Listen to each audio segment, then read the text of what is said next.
many games y'all gonna win this fall?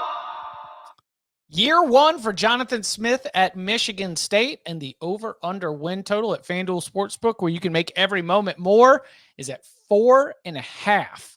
Now, over -144, under +126 suggests that it could be flirting with 5 and 7 in the eyes of the odds makers. But Bud, do you agree? What are we doing with Sparty? So this was a pretty good bet under at 5.5, I thought, but it's been bet down so much. I'm like no edge, but very slightly over here. If I have to pick, I'm really excited to watch Aiden Childs. I think 4.5 juice over is roughly a good number. I think Jonathan Smith is an excellent coach, and this team lost so much, but at the same time, I'm not convinced that it's actually worse than some of these teams that just never had any talent to start with.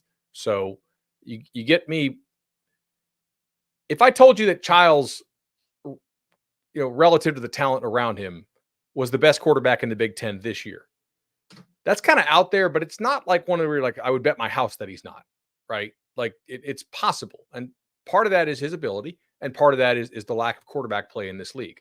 So I'm going to go over here very slightly. I think 5 and 7 is a little more likely than 4 and 8. I am also taking the over here. I agree with you. I think that Aiden Childs could be the best quarterback in the Big Ten by the time the season is over. I also think that while there are questions, like I mentioned earlier with Illinois, in a league like this, and this goes along with the Childs point, where there's so much question marks after those top 4 teams, like having a decent offense could go a very long way against a lot of the teams that are going to be on your schedule. And I think with Childs and Jonathan Smith and the coaching staff that they brought in, improve what I'm expecting to be very much improved play on the offensive line, this is a team that could be capable of putting up more points than a lot of the teams it's facing as the year goes on. I think the defense has been a huge problem for them in the last few years, but in comes Joe Rossi, who we saw at Minnesota, did a very good job of putting together defenses that had some NFL talent, particularly in the back end and the secondary, but weren't stocked with NFL players from top to bottom. So, I mean, I think long-term you want to buy more Michigan State than anything, but I also think in the short term, this is a team that could surprise. And by surprise, I only need 5 wins to hit this over. So, yeah, give it to me.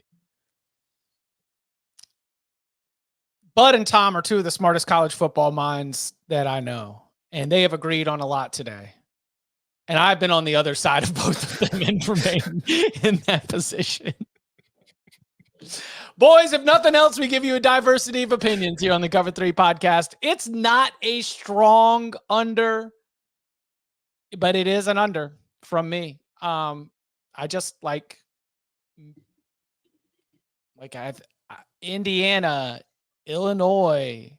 I think those are going to be really tough games for a Michigan State team that's just in, like you said, Tom, you can love the coaching staff. You can love the young quarterback and think about what this can be. And when you have those kind of teams, anecdotally, like the win total doesn't always match the excitement.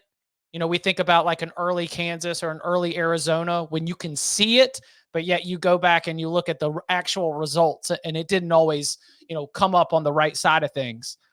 I think that it's, I think Ohio State, Oregon, Iowa, Michigan. I give that game to Rutgers. I think that the Maryland game, I'm giving that one to the Terps as well. I see a lot of losses. I've got this thing at 4 and 8. It is not a huge run to the window. I'm going to go and bet it, but as I'm, trying to balance this all out across the rest of the Big Ten, I'm going to go under on Sparty. How many games y'all gonna win this fall?